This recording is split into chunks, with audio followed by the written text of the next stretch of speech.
This is what 3 years of practice taught me. Step 1. Basic shade, where I learned the 80-20 rule. 80% of your outputs come from 20% of your inputs. This is it. I was able to make maybe 80% of the progress already. The Loomis method is the way that helped me the most, so if you want to, you can look it up after this video. Now, I don't use the full Loomis method every time because once you've practiced it, you can use less guidelines. The last thing that helped me was to remember this is the base that everything else goes on top of, so make sure you get it right. You can spend some more time if you need, because there's really no rush. Plus, with all the tools of digital art, you can always change things as you go. Step 2. Base color. Using a color wheel, I can find some really helpful color combinations from. It's something I like to do sometimes. I think choosing good base colors, I've underappreciated how important it is. Probably I can still do much better at that in my art. Some good color schemes that I really like are complementary, split complementary, triadic, and sometimes analogous. So this way I more know the kind of theme that I want to go with for my colors before I start. And then when I do decide to add the colors, there's my favorite method that I use, which depends on the sketch. But first, before I tell you that, I found that actually using a more desaturated base color, maybe around the middle of the square thing, could be helpful, so I have more space to use lighter colors and saturated colors for the next steps later on. So back to my coloring methods. If I have a clean sketch, I can use the automatic selection or bucket tool by just dragging and dropping the color in Procreate.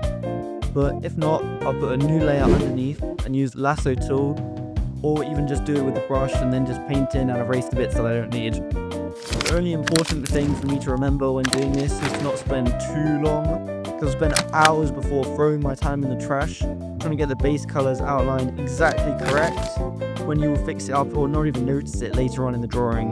So don't waste your time like I did. Now, once I put the different colors into the different areas, I'm pretty much ready to move on to step 3. But before that, bonus tip that applies to all the steps that I've used so far, and it also helps me for the next steps as well, which is to work from big to small. And whenever I do this, I usually don't get caught up in all the small details at the wrong time, and it also helps me to make everything look better overall, because I can be more sure of the main elements, as that's my only focus at first before I go into the smaller details. Step 3. Lights and shadows. Although step 3 is lights, I maybe should have said that step 2.9 is color variations, because sometimes I add it in with or after the lights, other times I do it beforehand. Anyway, blend modes. Most of the time I don't actually use any blend modes for the main time when I'm making all of the lighting, but only afterwards when I think it's mostly finished the lighting. Then I flip the canvas and I see how bad my lighting is, so I need to use the multiply blend mode to fix it up by putting some more shadows on top of my current shading, and then I also make the shadows look better, and it makes it have some more sense of where the light is coming from. When I'm mostly just doing the main lighting and shadows, I start out with a color a bit closer to my light color so that it makes sense, and then I go and use the brush to add the colors onto my face, or onto the face. I think the hardest part for me here is making the light go the right amount, so that I add so much in each area so that it looks like the light is more real, if that makes sense. I guess a hack that I could try to use as well is using the Sorrow head on top of the drawing, and then doing the colouring from that if it might work. Either way, I put the lighting in and then try to think about the place that the light is on and if it's a hard or soft edge, and then I go around the entire drawing with the smudge tool and blend all the areas that are on the soft edges. Then the light would diffuse onto it, so gradually it will get less and less and less. And then at the same time with the lights, I try to also do some shadows from looking at my reference a little bit as well to help. But once I have the main shadows done, I'll do the ambient occlusion, which helps me so much when I add it with just a soft airbrush. So the best explanation, which made this so much simpler to me and helped me to use it a lot more, which improved my art a ton, is from this video, and I think it's actually 2 videos by Marco Bucci. So if you haven't watched them, they might help as well. Then last tip, also try to remember some ambient light, because whenever I add that, it definitely makes a big difference.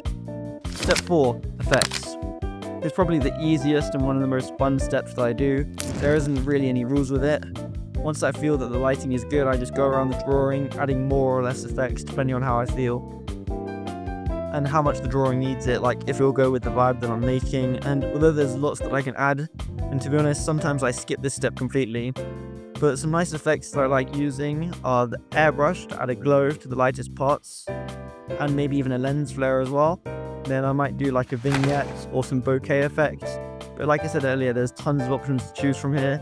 So I mostly just go with what I feel like will work for that piece. And that's it. Those are the 4 steps that I go through with my drawings. Number 1, basic shapes. Number 2, base color. Number 3, light and shadow. And then number 4, effects. I know this wasn't the most detailed explanation, more just an overview of what I do, but I hope it was still helpful.